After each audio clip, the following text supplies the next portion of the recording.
ফলাফলযোগ্য নয়। এটা পুরো উম্মা কেন্দ্রিক যেহেতু ফিকির, অতএব উম্মার প্রত্যেকটা জায়গার মানুষদেরকেই এই ফিকিরটা করতে হবে। আমরা যে দৃষ্টিকোণ থেকে কথাটা বলছি সেটা হচ্ছে আমাদের অঞ্চলে উম্মতে মুহাম্মাদির পুনর্গঠনটা কিভাবে সম্ভব। আমরা এভাবে যদি কথা বলতে চিন্তা করি যে আমি বা আমরা দায়িত্ব নিয়েছি পুরো বিশ্বের উম্মার হালত পরিবর্তন করার, এটা আমাদের উপরে যোগ্যতার চেয়ে বেশি দাবি হয়ে যাবে। এটা আমাদের পক্ষে সম্ভব না। যে পুরো বিশ্বের উম্মার ইসলাহ, সংশোধন, পুনরুদ্ধার, পুনর্গঠন, এটা আমাদের পক্ষে মনে হয় না সম্ভব। আমাদের পক্ষে কতটুকু সম্ভব? আমরা উম্মার যে অংশ বিলং করি সেই অংশে উম্মার পুনর্গঠন কিভাবে সম্ভব। উম্মা অনেক ব্যাপক একটা শব্দ, অনেক গভীর একটা শব্দ। উম্মার মধ্যে দুটো ভাগ আছে, একটা হচ্ছে উম্মাহ তো দাওয়া এবং উম্মা ইজাবা।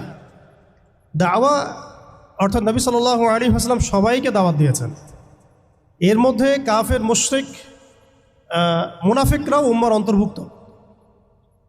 আব্দুল্লাহ বিন উবাই এবং তার অনুসারীরা কি উম্মার অন্তর্ভুক্ত নয়? তারা দাওয়ার অন্তর্ভুক্ত, বাট ইজাবার অন্তর্ভুক্ত নয়।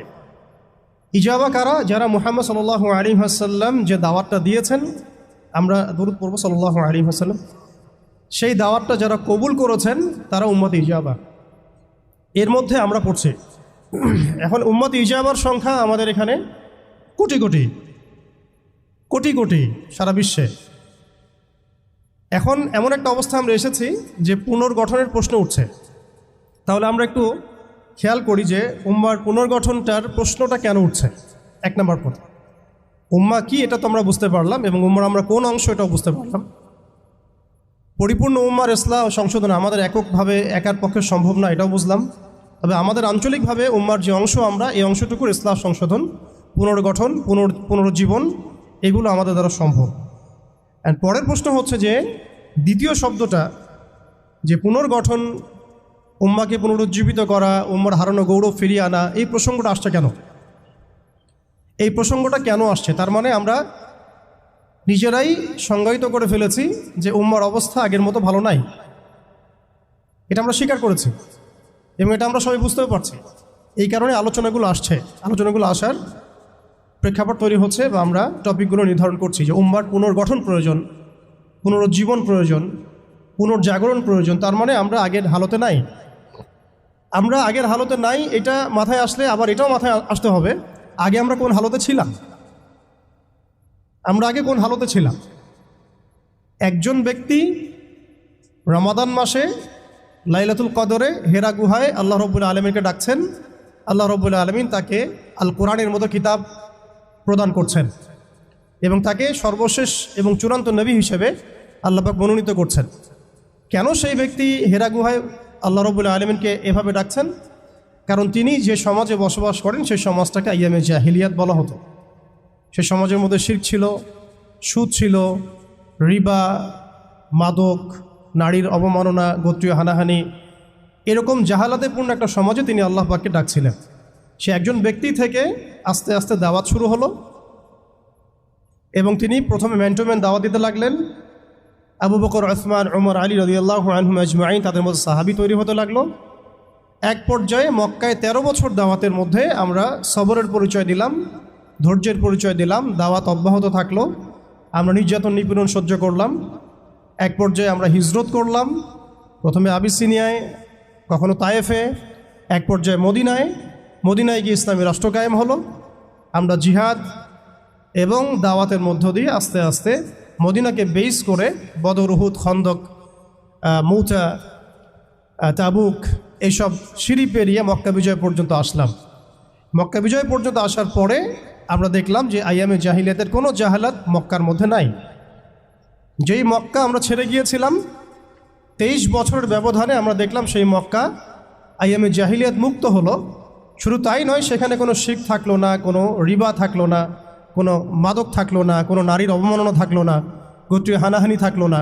যেখানে আমরা ছিলাম মুস্তাদআফিন, দুর্বল, আমরা ছিলাম মক্কা থেকে বিতাড়িত, আমরা ছিলাম সংখ্যালঘু, সেখান থেকে আলহামদুলিল্লাহ মাত্র 23 বছরের ব্যবধানে আমরা পুরো জাজিরাতুল আরবকে শাসন করলাম। এবং সেই বেইজের উপর দাঁড়িয়ে আবু বকর, ওমর, ওসমান, আলী রাদিয়াল্লাহু আনহুম আজমাইন তারা আরও প্রায় 30 বছর ইসলামী খেলাফা বাস্তবায়ন করলেন। এমনকি তাদের বেইজের উপর দাঁড়িয়ে উমাইয়ারা শাসন করলো প্রায় 90 থেকে 95 বছর, আব্বাসীয়রা প্রায় 500 বছরের মতো। এরপরে আসলো তুর্কিরা, মাঝখানে ফাতেমিরা, আপনারা জানেন মামলুকরাও শাসন করেছে, সেলজুকরাও করেছে, অটোম্যানরাও করেছে।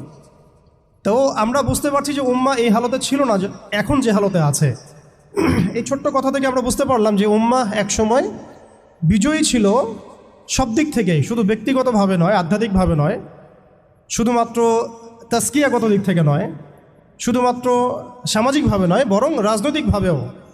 অর্থাৎ উম্মার পুনর্গঠন, পুনর্জীবন, এই যে কথাগুলো আসে, এগুলো বেসিক্যালি আমরা রাজনৈতিক টার্মিনোলজি থেকে ডিল করছি আর কি। আমাদের উম্মার অবস্থা সবসময় এই বিশ্বকে নেতৃত্ব প্রদানকারী অবস্থায় ছিল, যেখান থেকে আমরা এখন সরে আসছি বলে আমাদেরকে এই টপিক নির্ধারণ করতে হচ্ছে যে কিভাবে আমরা এর পুনর্গঠন করব, পুনরুজ্জীবন করব। এতটুকু আমাদের কাছে ক্লিয়ার যে আমরা এক সময় বিশ্বকে শাসন করেছি, বিশ্বকে নেতৃত্ব দিয়েছি। ব্যক্তি জীবন থেকে শুরু করে রাজনৈতিক জীবন পর্যন্ত আমরা আল্লাহ রাব্বুল আলামিন এবং তার রাসূলের প্রত্যেকটা বিধান মেনে চলেছিলাম বা মানার চেষ্টা করেছিলাম। আল্লাহ পাক আমাদেরকে সম্মানিত করেছিলেন। পৃথিবীর কোনো পরাশক্তি আমাদের সামনে টিকতে পারত না। পৃথিবীর কোনো পরাশক্তি আমাদের সামনে টিকতে পারে নাই, না রোমানরা, না পার্সিয়ানরা, না এদিকের মাজুসিরা, আর না এই সাবকন্টিনেন্টের পৌত্তলিকরা। কেউই আমাদের সামনে দাঁড়াতে পারে নাই। তার মানে আমরা কয়েকটা দিক থেকে উম্মার বিজয়ে এই সময়টা পেরিয়ে এসেছি। একটা হচ্ছে আধ্যাত্মিক দিক। উম্মাহ এক সময় আধ্যাত্মিকভাবে এমন আলোকিত ছিল যে তাদের ইমানের সামনে কোনো কুফর টিকতে পারত না। তারা পারিবারিকভাবে আলোকিত ছিল, তারা জ্ঞানতাত্ত্বিকভাবে আলোকিত ছিল, তারা তাসাউফের দিক থেকে আলোকিত ছিল, তারা অর্থনৈতিক দিক থেকে অনেক শক্তিশালী ছিল, সামরিক দিক থেকে তারা অনেক শক্তিশালী ছিল। জামাবদ্ধভাবে আমরা থাকতাম, কোনো বিভক্তি ছিল না। আমাদের মধ্যে আসসামু ওয়া তাআ ছিল, আমাদের মধ্যে আমির, মামুর, বায়াত এবং ইতাআত ছিল। আমাদের মধ্যে রাষ্ট্র ব্যবস্থা ছিল, খিলাফা স্টেট ছিল, শরিয়া আইন ছিল এবং শরিয়া বা ইমারা রাষ্ট্র ব্যবস্থা ছিল। আমরা বলতে পারি যে সিন্ধু, এদিকে সিন্ধু, ওইদিকের আফ্রিকা, আফ্রিকা থেকে সিন্ধু পর্যন্ত, ওইদিকের পশ্চিমা সভ্যতা থেকে চায়না পর্যন্ত বলা যায় পৃথিবীর 4 ভাগের 3 ভাগ আমাদের দখলে ছিল। এই ছিল উম্মার অবস্থা। আমি বলেছিলাম টপিকটা অনেক গভীর, অনেক সময় সাপেক্ষ। আমি খুব অল্প কথায় বলার চেষ্টা করছি যে উম্মার পুনর্জাগরণ কথাটা বলতে আমরা শুধু আধ্যাত্মিক পুনর্জাগরণ বুঝি না। আধ্যাত্মিক পুনর্জাগরণ আমাদের অনেকের অনেক ভালো অবস্থা এখনও আছে, আলহামদুলিল্লাহ।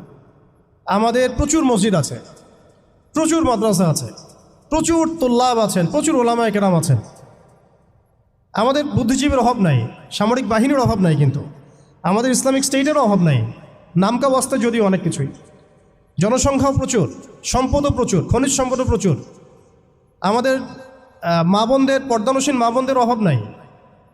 তাহলে আমরা কোন জায়গা থেকে পুনর্জাগরণের কথাটা বলছি? আসলে আমরা পুনর্জাগরণের কথাটা বলছি সামগ্রিক অর্থে, স্পেশালি রাজনৈতিক অর্থে। সামগ্রিকভাবে কিন্তু স্পেশালি রাজনৈতিকভাবে। এখন আসেন যে কিভাবে সম্ভব এই হারানো ঐতিহ্য, গৌরব ফিরিয়ে আনা।